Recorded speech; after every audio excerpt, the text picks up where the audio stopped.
كلمتان حبيبتان إلى الرحمن خفيفتان. 767. hadis.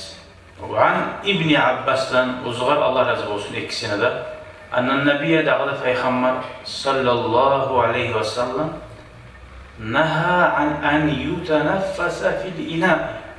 Birisi asaba o kişiye aitti ki taydir. O boşuna etmeden anlaşılıyor. Bu hadisten nege tuğlese Peygamber suğa ufurmaktı. O suyun aldığına saldan halde tini almaktan tenaffüs tiniş almak.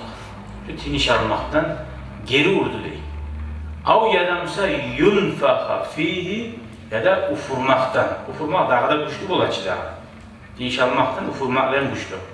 Ravahu at-Tirmizi, şunda Tirmizi rivayet etken hadisun hasanun sahih.